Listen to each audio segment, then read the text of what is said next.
Hello, Great River students. I'm Miss Megan. Today I'd like to tell you the story and legend of St. Patrick. Now, Patrick was not always a saint. He was just plain old Patrick. He was born in Britain in the 5th century.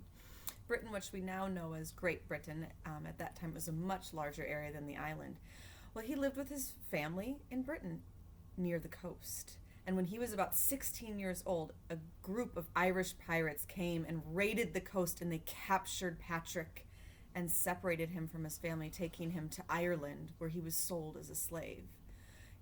His duty as a slave was to be a shepherd. He was out in the countryside of Ireland for weeks by himself at a time, caring for the sheep and keeping them safe.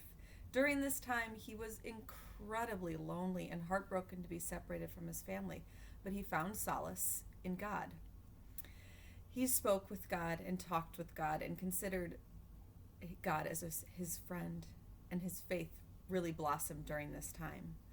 One night while Patrick was sleeping, he dreamed that there was a ship ready for him to board to take him away from Ireland and to be able to return to Britain. Now, the next day he awoke and this dream came true. There was a ship. He was able to escape onto the ship and return to Britain. Now, he didn't immediately find his family. Britain is a large area.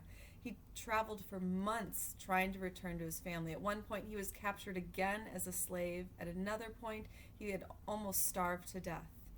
He was eventually reunited with his family and was very glad to be back home. He tried to forget his time in Ireland with the sheep, but his memories were not all negative. He had that strong, powerful connection with God. Now, many years later, Patrick had another dream. In this dream, he was reading a letter, and it was a letter from the Irish people begging him to come back to Ireland.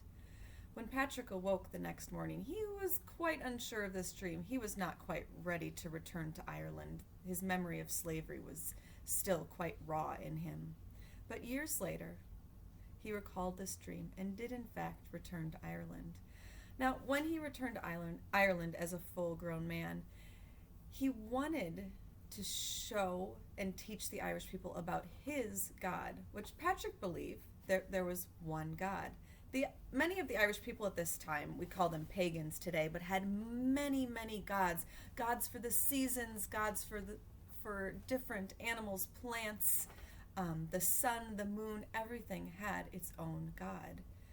Now, Patrick did not believe that all these things were, to say, wrong or bad, but he really felt that his one God was the most important thing. And so he would travel around Ireland, speaking to the chiefs and leaders of villages, and he often brought emblems and artifacts with him to try to explain to the Irish people of his one God. And one thing that he is now famous for is the three-leaf clover. The three leaves of the clover, each connecting to one stem. In Patrick's mind, this symbolized beautifully the Father, the Son, and the Holy Spirit. Patrick's beliefs, those three people all down into one God or one stem. Another thing that Patrick is supposed to have designed himself is the cross. Patrick believed that Jesus died upon a cross. And in order to make this relatable to the Irish people, he designed a new cross. It had the cross symbol, just like Patrick was familiar with, but behind it, a circle. And this new symbol of a cross and a circle was able to connect Patrick's God to the Irish people's belief in the importance of the sun, the circle of the sun up in the sky from which all life comes from. Today, this symbol is known as the Celtic cross. Now, those things are some legends of Patrick, but there's one legend that's even more unusual than a clover or a Celtic cross. The legend that Patrick drove the snakes out of Ireland right off the cliffs into the ocean below.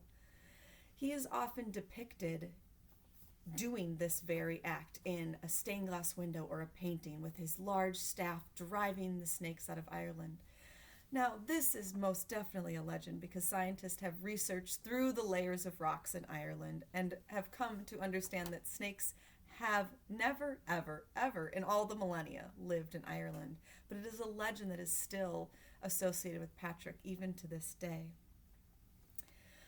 Now, when Patrick was going around and talking to people about his God, he was always kind, always considerate of others, always helpful. And this is what really helped him win the hearts of the Irish people. Some people converted to Patrick's religion, some did not, but most people liked him regardless. And this is why he's famous to this day. He was humble and kind and did not force people to believe what he believed. Now, Patrick died in the 5th century, March 17th, the day we celebrate him today. And right at that time is when these legends of Patrick started to be told. Legends of Patrick were told all over Ireland and Britain for hundreds of years. And by the 7th century, Patrick became a saint. Now, typically, a saint becomes a saint when the elected officials of the church make a decision that Patrick has been able to perform some miracles or something. But Patrick became a saint simply because the people loved him so much. Out of popularity, he became a saint. And then we lead into St. Patrick today. It's not the 7th century when he died. The 5th century when he died, or the 7th century when he became a popularized saint. But it's this celebration of him as a person on the day of his death. The first actual documented celebration of St. Patrick occurred in 1631. But where the celebration really took off was in the 1800s, when thousands of Irish immigrants left Ireland and came to America during the potato famine. These Irish people were away from their homes, the homes they had spent their entire lives at, in a new land with new customs and traditions. And they wanted to hold on to a piece of Ireland. And one way they held on to Ireland was holding on to St. Patrick and making the day of his death a huge holiday, which most years continues to happen. This year, as we know, it was a little different, but I encourage you to continue your research of St. Patrick or another holiday, perhaps. If you turn to the next slide in this slideshow, you'll see a list of wonderful follow-up work ideas. So that is the story of St. Patrick. Thank you.